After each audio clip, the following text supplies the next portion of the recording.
ಏನಿದು ಎಷ್ಟು ಕೆಟ್ಟದಾಗಿದೆ ನೋಡು. ರೋಡಲ್ಲಿ ಮಾರ್ತಾರಲ್ಲ ಆ ಥರ ಇದೆ. ಅವ್ರು ಅಮೇರಿಕಾದಲ್ಲಿ ಓದ್ ಬಂದಿದ್ದಾರೆ. ಎಂತೆಂಥವ್ರನ್ನೋ ಭೇಟಿ ಆಗ್ತಿರ್ತಾರೆ. ಇಂಥ ಕೆಟ್ಟ ಪಂಚೆ ಉಟ್ಕೊಂಡು ಪೂಜೆ ಕೂತ್ಕೊಂಡ್ರೆ ಅವ್ರಿಗೆ ಎಷ್ಟು ಅವಮಾನ ಆಗ್ಬೇಡಮ್ಮ.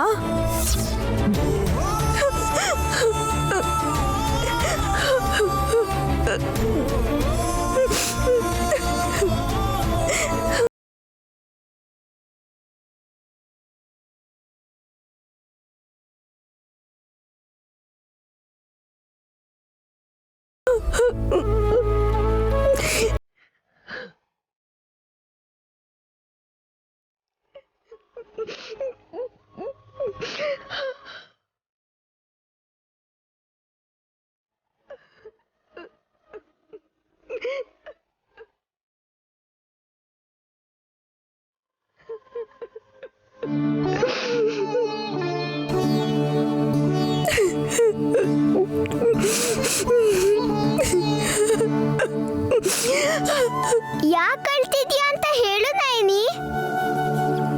ಅಳದೆ ಈಗ ನಾನು ಹೇಗಿರ್ಲಿ ಶಿವ? ಎಷ್ಟು ದಿನ ಆದ್ಮೇಲೆ ಅಮ್ಮ ಬಂದಿದ್ರು.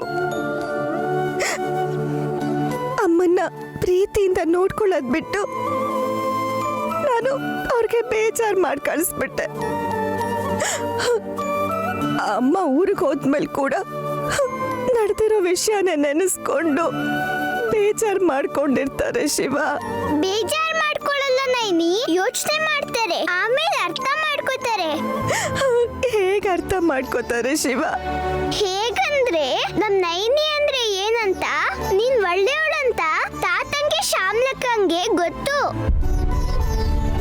ಯಾರಾದ್ರೂ ನಿನ್ನಿಗೆ ಬೈದು ಅವಮಾನ ಮಾಡಿದ್ರೆ ನೀನ್ ಬೇಜಾರ್ ಮಾಡ್ಕೋತಿಯ ಹೊರತು ಅವ್ರಿಗೆ ನೀನ್ ಏನೋ ಅನ್ನಲ್ಲ. ಅಂತದ್ರಲ್ಲಿ ನೀನು ಅಮ್ಮಂಗ್ ನೋವಾಗೋ ಹಂಗ್ ಮಾತಾಡ್ಯಾ ಅಂದ್ರೆ ಯಾವ್ದೋ ಬಲವಾದ ಕಾರಣದಿಂದ ನಮ್ ನೈನಿ ಹಾಗೆ ಮಾತಾಡಿರ್ತಾಳೆ ಅಂತ ಅಮ್ಮ ಮತ್ತೆ ತಾತ ಅರ್ಥ ಮಾಡ್ಕೊಳಲ್ವಾ ಹೇಳು? ಹಾಗ ಅರ್ಥ ಮಾಡ್ಕೊಂಡ್ರೆ ನನ್ನ ಮನ್ಸಲ್ಲಿರೋ ಭಾರ ಸ್ವಲ್ಪ ಕಡಿಮೆ ಆದ ಹಾಗೆ ಶಿವ.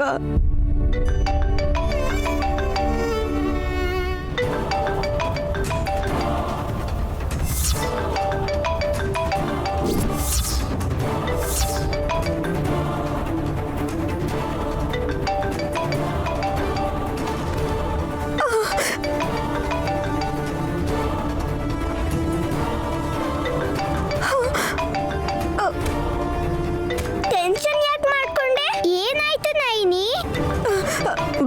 ಯಜಮಾನ್ರು ಅವಳು ಅನ್ಕೊಂಡು ಫೋನ್ ಮಾಡ್ತಿದ್ದಾರೆ. ಬಾ, ಎಷ್ಟು ಸಲ ಕಾಲ್ ಮಾಡಿದ್ರು ಆನ್ಸರೇ ಮಾಡ್ತಿಲ್ವಲ್ಲ.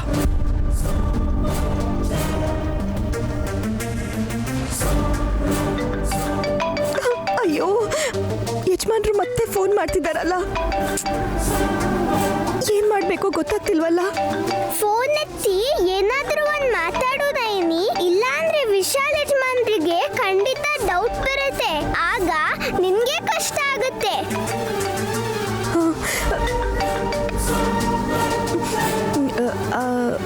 ಹಲೋ, ಹೇಳ್ರಿ. ಏನೇನು ಎಷ್ಟು ಸಲ ಫೋನ್ ಮಾಡಿದ್ದೆ? ಒಂದ್ಸಲನಾದರೂ ಆನ್ಸರ್ ಮಾಡಿ ಮಾತಾಡ್ಬೋದಲ್ವಾ? ನನಗೆ ಗಾಬರಿ ಆಗುತ್ತೆ ಅಂತ ಸ್ವಲ್ಪನೂ ಕಾಮನ್ ಸೆನ್ಸೇ ಇಲ್ವಾ ನಿನಗೆ? ಕ್ಷಮ್ಸ್ರಿ, ಇಲ್ಲಿ ಸ್ವಲ್ಪ ಮುಖ್ಯವಾದ ಕೆಲಸದಲ್ಲಿದ್ದೀನಿ. ಅದಕ್ಕೆ ನಿಮ್ಮ ಫೋನನ್ನು ತಗೊಳಕ್ಕಾಗಲಿಲ್ಲ. ನನಗಿಂತ ಅಂಥ ಮುಖ್ಯವಾದ ಕೆಲಸ ಏನಿದೆ ನಿನಗೆ? ನಾನು ಹಾಸ್ಪಿಟ್ಲಿಂದ ಮನೆಗೆ ಬಂದಮೇಲೆ ನೀನು ನನ್ನ ಪಕ್ಕದಲ್ಲೇ ಇರಬೇಕಿತ್ತು. ಆದರೆ ಇಲ್ಲ, ನನ್ನನ್ನು ಬಿಟ್ಟು ಹೋಗಿ 2 ದಿನ ಆಗಿದೆ. ನಾನು ನಿನಗೋಸ್ಕರ ಎಷ್ಟು ಕಾಯ್ತಿದ್ದೀನಿ ಅಂತ ಅರ್ಥ ಆಗ್ತಿಲ್ವಾ ನಿನಗೆ? ಅರ್ಥ ಆಗ್ತಿದೆ ರೀ, ಆದರೆ ಬರೋಕ್ಕಾಗ್ದಿರೋ ಪರಿಸ್ಥಿತಿ. ಏನಂತ ಪರಿಸ್ಥಿತಿ? ಇಲ್ಲಿ ಎಲ್ಲರೂ ಅವ್ರವ್ರ ಲೋಕದಲ್ಲಿ ಮುಳುಗೋಗ್ಬಿಟ್ಟಿದ್ದಾರೆ ಗೊತ್ತಾ? ನನಗಂತೂ ಯಾವ ಒಂದು ವಿಷಯನೂ ಒಂಚೂರು ನೆನಪಾಗ್ತಿಲ್ಲ. ಅದೆಷ್ಟು ಟಾರ್ಚರಸ್ ಆಗಿರುತ್ತೆ ಅಂತ ನಿನಗೆ ಗೊತ್ತಾ? ನಾನು ನೋಡ್ಕೊಳ್ಳೋಕ್ಕೆ ನೈನಿ ಇರೋದಕ್ಕೆ ನಾನು ಬಚಾವಾದೆ. ಇಲ್ದಿದ್ರೆ ನಿಜವಾಗ್ಲೂ ಹುಚ್ಚ ಆಗ್ಬಿಡ್ತಿದ್ದೆ. ನೈನಿ ಇದ್ದಾಳ ಅಲ್ಲೋ ನಂಬಿಕೆ ಮೇಲೆ ನಾನಿಲ್ಲಿದ್ದೀನಿ ರೀ. ನಾಳೆ ಅಷ್ಟ್ರಲ್ಲಿ ಬಂದ್ಬಿಡ್ತೀನಿ, ನೀವೇನು ಬೇಜಾರು ಮಾಡ್ಕೋಬೇಡಿ. ನೀನು ಮತ್ತೆ ನಾಳೆ ಅಂತಿದ್ಯಾ? ಅಲ್ಲಿವರೆಗೂ ಹೇಗೆ ತಡ್ಕೊಂಡಿರಲಿ ನಾನು? ನಾಳೆ ಖಂಡಿತವಾಗ್ಲೂ ಬರ್ತೀನಿ ರೀ, ನನ್ನ ಅರ್ಥ ಮಾಡ್ಕೊಳ್ಳಿ. ಸರಿ, ನಿನ್ನ ನೋಡಬೇಕು ಅನ್ನಿಸ್ತಿದೆ, ವಿಡಿಯೋ ಕಾಲ್ ಮಾಡ್ತೀನಿ ಇರೋ.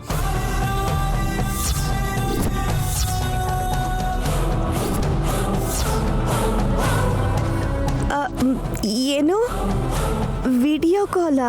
ಅದೇನು ಅಷ್ಟೊಂದು ಗಾಬರಿ ಆಗ್ತಿದ್ಯಾ? ಏನಾಯ್ತು?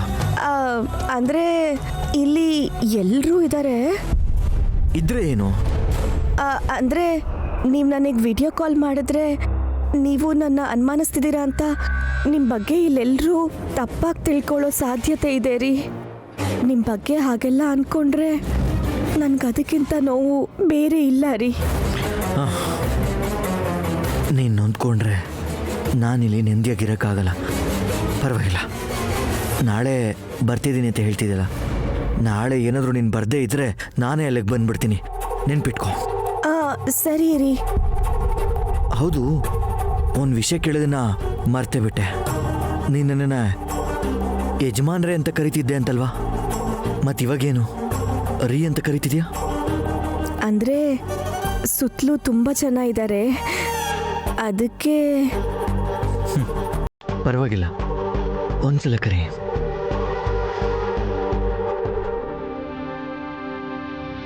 ಯಜಮಾನ್ರೆ,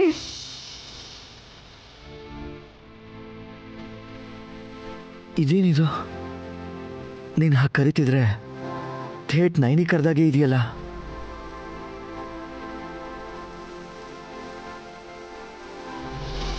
ನಾನೇನು ಇಡ್ತೀನಿ ಯಜಮಾನ್ರೆ. ಓಕೆ, ತಪ್ಪದೆ ಬಾ.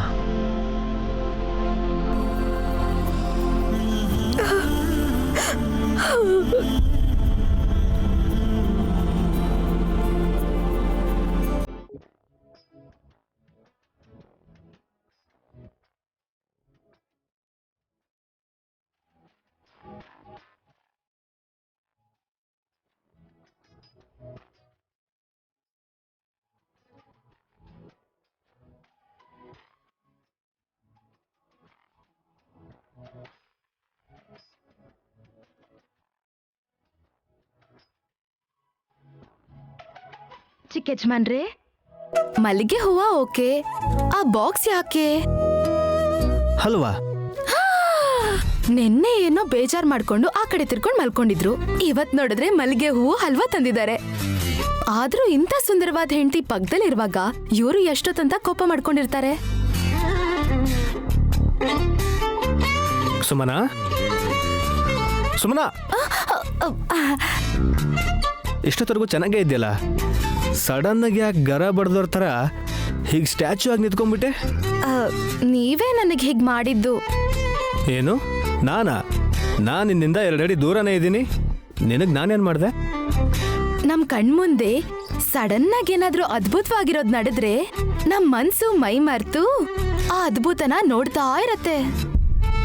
ಸ್ವಲ್ಪ ಹೊತ್ತು ನಮ್ ಸುತ್ತಮುತ್ತ ಇರೋ ಪ್ರಪಂಚ ಎಲ್ಲ ನಿಂತ್ಕೊಂಡ್ ಹಾಗೆ ಫೀಲ್ ಆಗತ್ತೆ ಚಿಕ್ಕ ಯಜಮಾನ್ರೆ. ಸದ್ಯಕ್ ನಾನು ಕೂಡ ಅದೇ ಸ್ಥಿತಿಯಲ್ಲಿ ಇದ್ದೀನಿ. ಸ್ವಲ್ಪ ಅರ್ಥ ಆಗೋ ಥರ ಬಿಡಿಸಿ ಹೇಳ್ತೀಯಾ ಪ್ಲೀಸ್? ನೀವೀ ಮಲ್ಲಿಗೆ ಹೂವು ಹಲ್ವಾ ಯಾಕೆ ತಂದಿದ್ದೀರಾ ಅಂತ ನನಗೆ ಗೊತ್ತು. ಯಾಕೆ ತಂದೆ? ಓಹ್, ನನ್ ಕೈಲಿ ಹೇಳ್ಸ್ಬೇಕು ಅಂತನಾ? ನೀವ್ ಮಾತ್ರ ಅಲ್ಲ, ನಾನು ತುಂಬಾ ಸಿನಿಮಾಗಳನ್ನ ನೋಡಿದ್ದೀನಿ. ಹೀರೋ ಹೀರೋಯಿನ್ಗೋಸ್ಕರ ಹೀಗೆ ಮಲ್ಲಿಗೆ ಹೂವು ಸ್ವೀಟ್ಸ್ ತಗೊಂಡ್ ಬರ್ತಾರೆ. ಆದ್ರೂ ನಾಳೆಯಿಂದ ನೀವ್ ಹೀಗೆ ಅಂಗಡಿಯಿಂದ ಹಲ್ವಾ ತಗೊಂಡ್ ಬರೋ ಅವಶ್ಯಕತೆ ಇಲ್ಲ. ನಿಮ್ಗೋಸ್ಕರ ಪ್ರೀತಿಯಿಂದ ಸ್ಪೆಷಲ್ ಆಗಿ ನಾನೇ ಹಲ್ವಾ ಮಾಡ್ತೀನಿ. ಓಹೋ, ಹೌದಾ? ನಿಂಗೆ ಹಲ್ವಾ ಮಾಡೋ ಕೂಡ ಬರುತ್ತಾ? ಮಾಡಕ್ ಬರೋದಾ? ಸಖತ್ತಾಗಿ ಮಾಡ್ತೀನಿ. ನಾಳೆಯಿಂದ ನೀವೇ ನೋಡ್ತಿರಲ್ಲ. ಹೋ, ಹಾಗ ಒಳ್ಳೇದೇ ಆಯ್ತು. ಇದನ್ನ ತಗೊಂಡು ಅತ್ಗೆ ಹತ್ರ ಹೋಗಿ ಬ್ರೋ ಕೊಡಕ್ ಹೇಳು. ಏನಂದ್ರಿ?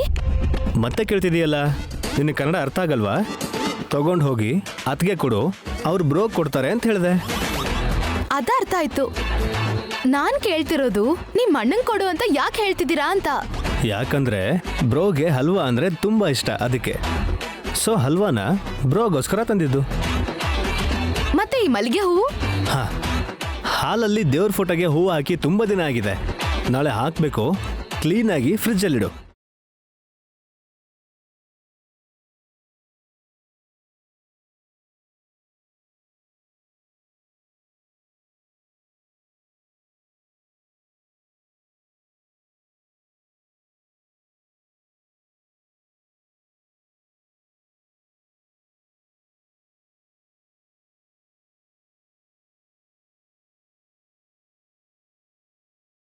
ಮುಂದೆ 2 ಕೋಟಿ ಮತ್ತೆ ಫಾರಿನ್ ಕಾಣಿಸ್ತಿದೆ. ದೇವ್ರೆ, ಅದ್ ಮಿಸ್ ಆದ್ರೆ ನಾನು ಏನ್ ಮಾಡ್ಲಿ?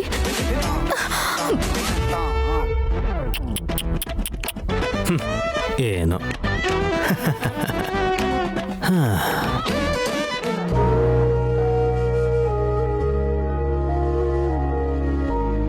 ಮಾವ, ಕಾಫಿ ಕೇಳಿದ್ರಲ್ವಾ, ತಗೊಳ್ಳಿ.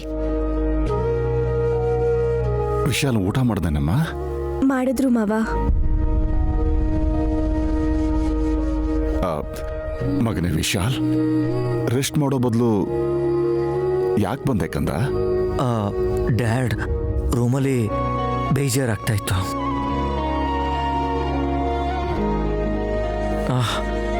ಒಂದು ವಿಷಯ ಕೇಳಬೇಕಿತ್ತು. ಹೇಳು ವಿಶಾಲ್. ಡ್ಯಾಡ್, ನನ್ನ ಮದುವೆ ಹೇಗೆ ನಡೀತು? ನಮ್ಮದು ಲವ್ ಮ್ಯಾರೇಜಾ ಅರೇಂಜ್ ಮ್ಯಾರೇಜಾ? ಇವಾಗ ಈ ವಿಷಯದ ಬಗ್ಗೆ ಯಾಕೆ ಕೇಳ್ತಾ ಇದೀಯ ಮಗನೇ?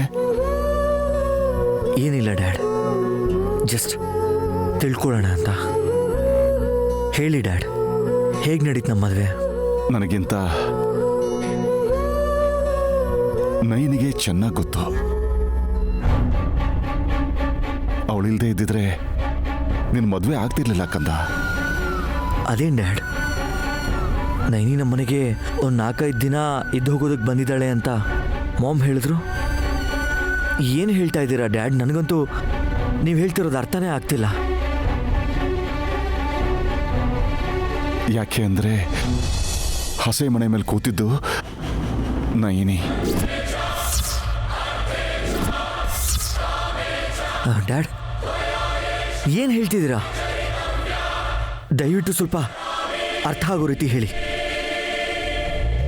ಹಸೆಮಣೆ ಮೇಲೆ ನೈನಿಯಾಗಿ ಕೂತ್ಕೋತಾಳೆ? ಅದೇ ಯಜಮಾನ್ರೆ, ಕಳಶಗಿತ್ತಿಯಾಗಿ ವರಸೆಯಲ್ಲಿ ನಿಮಗೆ ತಂಗಿ ಇಲ್ಲದೆ ಇರೋದ್ರಿಂದ ನಿಮ್ಮ ಮದುವೆ ಸಮಯದಲ್ಲಿ ಎಲ್ಲರೂ ಸೇರಿ ನನ್ನ ಬಲವಂತವಾಗಿ ಕೂಡಿಸ್ಬಿಟ್ರು. ಓ ಹೌದಾ? ನಾನು ಇನ್ನೇನಾಗಿತ್ತು ಅಂತ ತಲೆ ಕೆಡಿಸ್ಕೊಂಡು ಗಾಬರಿ ಆಗ್ಬಿಟ್ಟೆ. ಹಾಂ ನೈನಿ, ನೀನು ಕಳ್ಸ್ಕಿತ್ತಿ ಆಗಿದ್ದರಿಂದ ನಮ್ಮ ಮದುವೆ ಬಗ್ಗೆ ನಿನಗೆ ಎಲ್ಲ ವಿಷಯ ಗೊತ್ತಿರುತ್ತೆ. ಸೊ ಹೇಳು. ನಿಮ್ಮದು ದೇವರು ನಿರ್ಧರಿಸಿ ನಿಶ್ಚಯ ಮಾಡಿರೋ ಮದುವೆ ಯಜಮಾನ್ರೆ. ಅಂದರೆ ನಾವು ಏನೇನೋ ಊಹಿಸ್ಕೋತೀವಿ, ಆದರೆ ಜೀವನ ಪೂರ್ತಿ ಯಾರ ಜೊತೆ ಬದುಕಬೇಕೋ ಆ ದೇವರು ಮೊದಲೇ ಎಲ್ಲ ನಿರ್ಧಾರ ಮಾಡಿರ್ತಾನೆ. ನಿಮ್ಮ ಹೆಂಡತಿ ನಿಮ್ಮ ಜೀವನದಲ್ಲಿ ಕಾಲಿಟ್ಟಿದ್ದು ಕೂಡ ಹಾಗೆ ಯಜಮಾನ್ರೆ. ಆ್ಯಕ್ಚುಲಿ ನೀನು ಹೇಳ್ತಿದ್ರೆ ತುಂಬ ಇಂಟ್ರೆಸ್ಟಿಂಗ್ ಆಗಿದೆ. ಹಾಂ, ನೆಕ್ಸ್ಟ್. ನಿಮ್ಮ ಹೆಂಡತಿನ ಊರಲ್ಲಿ ಎಲ್ಲರೂ ದುರಾದೃಷ್ಟವಂತೆ ಅಂತಿದ್ರು. ಈ ಕೆಟ್ಟ ಜಾತಕದೊಳಗೆ ಮದುವೆ ಆಗಲ್ಲ ಅಂತ ಎಲ್ಲರ ಬಾಯಲ್ಲೂ ಅದೇ ಮಾತು. ಕೇಳಿದ್ರೆ ದೇವ್ರು ವರ ಕೊಡ್ತಾನೋ ಇಲ್ವೋ ಗೊತ್ತಿಲ್ಲ, ಆದ್ರೆ ಕೇಳ್ದೇನೆ ಒಬ್ಬ ದೇವತೆ ಕಾಣಿಸ್ಕೊಂಡು ನಿಮ್ಮ ಹೆಂಡತಿಗೆ ಒಂದು ಮುಖ್ಯವಾದ ಜವಾಬ್ದಾರಿ ಕೊಟ್ರು. ನಿನ್ ಗಂಡ ಈ ಕಡೆ ಬರ್ತಾರೆ, ಅದ್ ನಿನ್ ಮನ್ಸಿಗೆ ಗೊತ್ತಾಗುತ್ತೆ.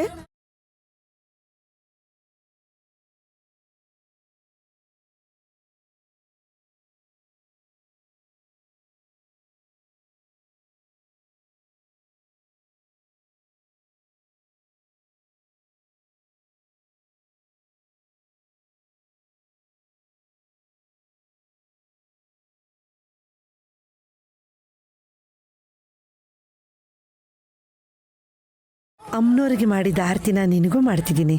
ಅರ್ಥ ಮಾಡಿಕೊಂಡು ಇಲ್ಲೇ ಇರು. ಅವನು ಬರ್ತಾನೆ, ನೀನ್ ಇಲ್ಲೇ ಇರು. ಅವನನ್ನು ನೀನೇ ಕಾಪಾಡಬೇಕು ನೈನಿ. ಆ ದೇವತೆ ಮಾತು ನಿಜ ಆಯ್ತು.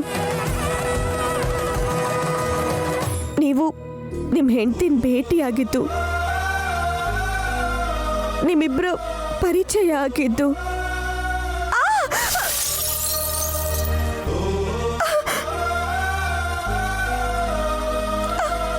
ಯಜಮಾನ್ರೆ ಯಜಮಾನ್ರೆ ಯಜಮಾನ್ರೆ ಯಜಮಾನ್ರೆ ಯಜಮಾನ್ರೆ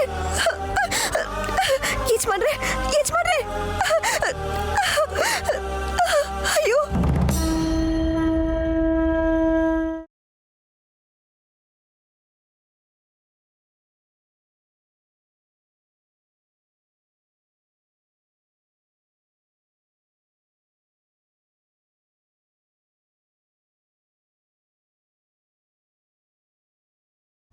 ಮೊದಲೆಲ್ಲ ನಿಮಗೆ ಇಷ್ಟ ಆಗ್ತಿರ್ಲಿಲ್ಲ. ಅವಳ ವಿಷಯದಲ್ಲಿ ಸ್ವಲ್ಪ ಕೋಪದಲ್ಲಿ ಇನ್ನು ಸ್ವಲ್ಪ ಸಿಟ್ ಮಾಡ್ಕೊಂಡು ನೀವಿರ್ತಿದ್ರಿ. ನೀವು ಅವಳ ಮೇಲೆ ತೋರಿಸಿದ ಕೋಪನ ನೋಡ್ದವ್ರು ಯಾರೇ ಆದರೂ ಸರಿ, ನೀವು ಗಂಡ ಹೆಂಡತಿ ಆಗ್ತೀರ ಅಂತ ಅನ್ಕೊಂಡೇ ಇರಲಿಲ್ಲ. ಆದರೆ ದೇವರು ಯಾವತ್ತೂ ನಿರ್ಧಾರ ಮಾಡಿದ ಬಂದ ಅಲ್ವಾ? ಆ ದೇವ್ರ ಸಾಕ್ಷಿಯಾಗಿ ನೀವು ತಾಳಿ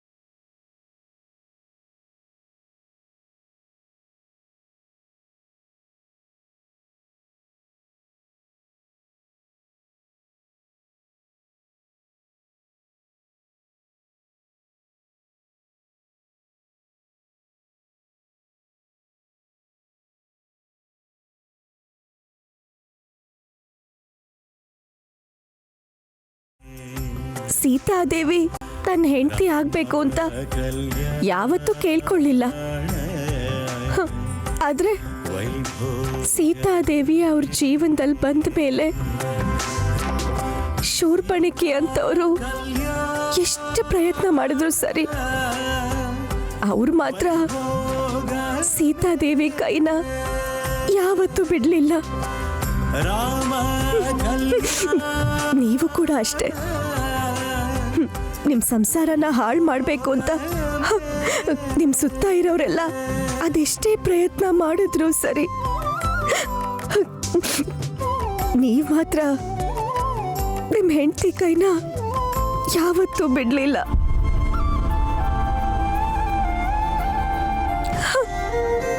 ಮದ್ವೆ ಅಂದ್ರೆ ಒಂದು ಹೆಣ್ಣು ಮಗಳು ತನ್ನ ಮನೆಯವ್ರನ್ನೆಲ್ಲ ಬಿಟ್ಟು ತನ್ನ ಗಂಡನ್ನ ನಂಬಿಕೊಂಡು ಬರೋದು. ಜನ್ಮ ಜನ್ಮಕ್ಕೂ ನೀವೇ ಗಂಡನಾಗಿ ಸಿಗ್ಬೇಕು ಅನ್ನೋಷ್ಟು ಪ್ರೀತಿನ ನಂಬಿಕೆನ ನೀವು ನಿಮ್ಮ ಹೆಂಡತಿ ಕೊಟ್ರಿ. ಒಬ್ರು ಅಂದ್ರೆ ಒಬ್ರಿಗೆ ಪ್ರಾಣ. ಒಂದ್ ಮಾತಲ್ಲಿ ಹೇಳ್ಬೇಕು ಅಂದ್ರೆ ನಿಮ್ಮಿಬ್ರದ್ದು ಒಂದೇ ಪ್ರಾಣ. ದ್ವೇಷದಿಂದ ಶುರುವಾಗಿದ್ದ ನಿಮ್ ಸಂಬಂಧ ಒಬ್ರನ್ನ ಇನ್ನೊಬ್ರು ಬಿಟ್ಟು ಬದುಕಕ್ಕಾಗದಿರೋಷ್ಟು ಬಲವಾದ ಸಂಬಂಧವಾಗಿ ಬದಲಾಯಿತು.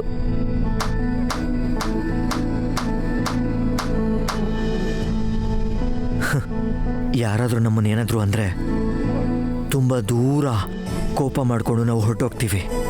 ಅಂಥದ್ರಲ್ಲಿ ನಾನು ಎಷ್ಟೆಲ್ಲ ಅಸಹ್ಯ ಪಟ್ಕೊಂಡ್ರು ಎಲ್ಲ ಸಹಿಸ್ಕೊಂಡಿದ್ದಾಳೆ.